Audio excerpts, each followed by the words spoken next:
प्रबंधन एक शब्द है, या किसी भी चीजों को खूबसूरत बना सकता है। हम अगर समझने का प्रयास करें, जितनी तेजी से आप वीडियो में चलते हुए चलचित्र को देख रहे हैं, वाकई हमारे जीवन के हिस्सों में से ये गति बहुत कम है।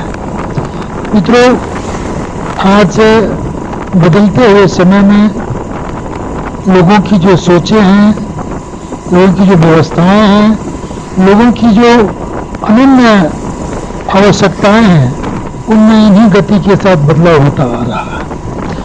हमारी जो आय है और वर्तमान महंगाई के समय में जो आज का समय है, वो वाकई अर्थ युग में हम जी रहे हैं, जो सब कुछ केवल पैसों से ही संभव है। आज गाँव में भी पानी का मूल्य चुकाना पड़ता है, बाकी चीज़ों की बात ही अलग करें। अगर हमें जीवन जीनी है, हमें अगर जिंदा रहना है, तो हमें हमारी आमदनी को अधिकतम ऊंचाई तक ले जानी होगी। जबकि हमारे ग्रामीण परिवेश में रहने वाले जितने भी लोग हैं, चाहे वो किसान हों, मजदूर हों, छोटे मोटे व्यापारी हों, उनकी स्थिति 5 से 7 या 10 हजार रुपये के नीचे आ रही है। कमावेश इन्होंने खेती छोड़ी, मजदूरी छोड़ी और छोटे मोटे व्यापार कर रहे हैं, चाहे वो चाय की दुकान हो, पान की दुकान हो, सब्जी और नाश्ते की दुकान हो। मित्रों, उनकी आमदनी निसंदेह बढ़ी है, उन्होंने इन लक्ष्यों को प्राप्त किया है। उनकी आमदनी 30 से 35 हजार रुपये, या हम यूँ कहें कि 30 हजार प्लस की आमदनी है। लेकिन दुख की बात यह है कि अपनी आमदनी का अधिकांश हिस्से नशा को आहूत कर देते हैं, और नशा के इतने अभ्यस्त हो चुके हैं, इतनी मेहनत करने के बाद जो राशि आती है वो लगभग उनमें झोंक देता है। हम सभी लोग जानते हैं कि हमारे राज्य में नशा प्रतिबंधित है। प्रतिबंधित होने की वजह से इनका जो ब्लैक मार्केटिंग होना स्वाभाविक है। वो चीज़ें 10 रुपये की होती थी, आज वो हजारों रुपये की मिल रही है। जिनको नशा, जो व्यक्ति नशा के अभ्यस्त हो चुके हैं, उन्हें अधिक से अधिक राशि चाहिए। जो व्यापार कर रहे हैं, छोटे मोटे व्यापार कर रहे हैं, वो अपने नशा की लुप्त राशि तो इकट्ठा कर पा रहे हैं, लेकिन ऐसे युवा जो जिनकी कोई आमदनी नहीं है, जो कमाते नहीं हैं, उनके आमदनी का जरिया अपने नशा के हवस को पूरे करने के लिए रोड रॉबरी का काम करते हैं, मर्डर करते हैं, खून करते हैं, गाड़ी की छिनताई करते हैं, पैकेटमारी करते हैं। ये सारे चीज़ हमारे समाज को प्रभावित करता है। मित्रों, वाकई एक दुखद संदेश है। तीसरी जो मूलभूत समस्याएं हमारे समाज में, रासायनिक खेती की ओर लगातार इसी तेजी के साथ हम बढ़ते चले जा रहे हैं। जहाँ खेत था वहाँ आज घर बन गया, जहाँ पहाड़ था वहाँ उनको तोड़ करके बड़े बड़े मंजिल होटल्स बनाया जा रहा है। प्रकृति की व्यवस्थाएं बदलती जा रही है। आज जनसंख्या वृद्धि की वजह से भी हमें अन्न की आवश्यकता होती है, और अन्न की आपूर्ति करने के लिए लगातार खेतों में रसायन के दर को बढ़ाया जा रहा है। मित्रों, कभी हमने सोचा है कि रसायन हमारे शरीर को किस प्रकार से प्रभावित करता है, और इस रसायन की वजह से हमारे शरीर में तरह तरह की बीमारियां होती हैं, और हमारी आमदनी का जो है अधिकांश हिस्सा चिकित्सा या ऐसे उन सभी चीज़ों पर खर्च हो जाता है, जिससे हमारे स्वास्थ्य में सुधार होने की संभावना नजर आती है। मित्रों, जब तक हमारे पास पैसा होता है, तब तक हम किसी तरह से अपने जीवन को जीने का प्रयास करते हैं। लेकिन जिन वर्गों में आमदनी कम है, जो 10 से 15 हजार रुपये या 10 से नीचे की आमदनी कर रहे हैं, उनमें मृत्यु दर जो है 60 से 70% है। क्या यही हमारे देश का भविष्य है? क्या यही हमारे समाज का भविष्य है? क्या यही आने वाले समय में हमारे युवा जो हैं, हमारे जो आने वाले जनरेशन है, इसी प्रकार से जी पाएंगे? उनका भविष्य यही होगा। क्या उनका फ्यूचर क्या होगा, ये सारी चीजें चिंता का विषय है। मित्रों, इसीलिए आवश्यकता है हम सबों को रसायन के विरुद्ध में, हमारी आर्थिक आमदनी के विरुद्ध में स्वरोजगार के अवसर ढूंढने की आवश्यकता है। ये तब संभव होगा जब हम स्थानीय स्तर पर जिनकी डिमांड अधिक हो, हमारी जो है हमारे समाज में जिनकी आवश्यकता अधिक हो, उन चीजों पर हमें ध्यान देने की जरूरत है। तो ऐसी स्थिति में मात्र एक रास्ता बचता है, वह है मशरूम। हम सभी जानते हैं कि मशरूम एक ऐसी खेती है जो बिना रसायन की खेती हो सकती है, बिना खेत की खेती हो सकती है। इसमें जो है मैन पावर की भी आवश्यकता कम से कम है। किसान मित्रों, तब तो आज मशरूम की जो है डिमांड, मशरूम की आवश्यकता, मशरूम की जरूरतें हम सारे लोगों के लिए है, चाहे वो किसान हो, मजदूर हो, व्यापारी हो या शासन चलाने वाले अधिकारी कर्मचारी हो, नेता हो, मंत्री हो, इन सारे व्यक्तियों के लिए, मनुष्य मात्र के लिए आवश्यकता होती है अन्न की। और इन्हें भी वही अन्न नसीब होगा जो खेत में उत्पादित होगा।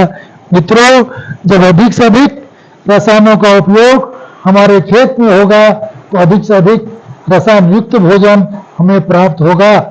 ऐसी स्थिति में या तो हमें दवाओं पर जीवन जीने के लिए बाध्य होना पड़ेगा, या फिर हमें हमारे शरीर के लिए जो आवश्यक तत्व है वह खाद्य सामग्री से ही उपलब्ध करनी होगी। मित्रों, खान पान से हम अपनी सेहत को बेहतर कर सकते हैं। हमारे शरीर में जो लगातार इंसुलिन की कमी होती जा रही है, इनको पूरी करने के लिए केवल एकमात्र उपाय है, वह है जैविक मशरूम। मित्रों, अगर जैविक मशरूम खा करके हम अपने शरीर में इंसुलिन की पूर्ति कर पाते हैं तो मुझे लगता है कि हमारे जीवन में हमारी आमदनी को सेव करने का बहुत ही बेहतर विकल्प के रूप में आज मशरूम सामने आया। हम सभी को चाहिए कि निश्चित रूप से दैनिक भोजन में, दैनिक जीवन में मशरूम का उपयोग करें। अगर मशरूम का उपयोग करते हैं तो निश्चित रूप से रासायनिक भोजन से होने वाले क्षति से हम जो बच सकते हैं। दूसरा जो पहलू है वो पहलू है कि मशरूम की खेती करके जब हम सभी मानव मात्र के लिए मशरूम की इतनी आवश्यकता है, मशरूम हर घर की जरूरत है, हर व्यक्ति की आवश्यकता है, तब तो मशरूम की उत्पादन की भी आवश्यकता होगी। जो लोग मशरूम उत्पादन नहीं कर सकते हैं, ऐसे भी वर्ग हैं जिन्हें खेती या तो वो कर नहीं सकते हैं या उनके पास वक्त नहीं है।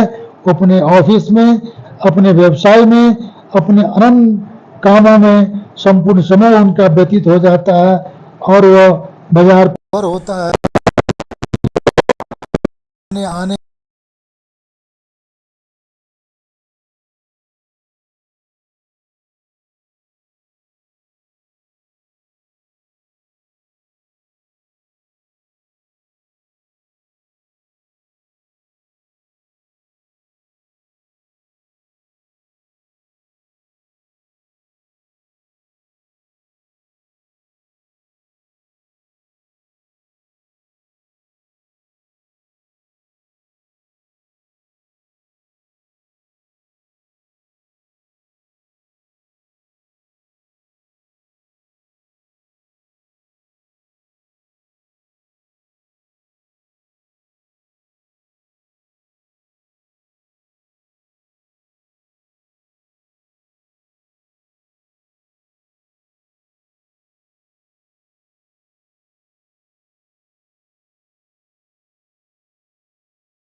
ये सब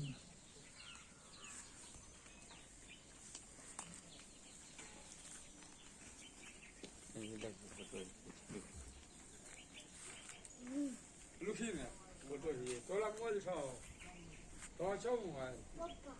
Ha? Momo mosa ka lukek. Lukek ko. और फिर तू आ आ आ करी रे आ वो बोला जी कर देते जी पानी गरम ना करो हां पका है तू मैं दी गई थी ना लगे लगे जी निकाल मैं गाड़ी को काट जी का दे पोसा कर और बात लगे लगे को दे रे रे छोड़ पोसा रे रे अब मुका नहीं आगा आगा चल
अबड़ी मार देगा ये चाची खाती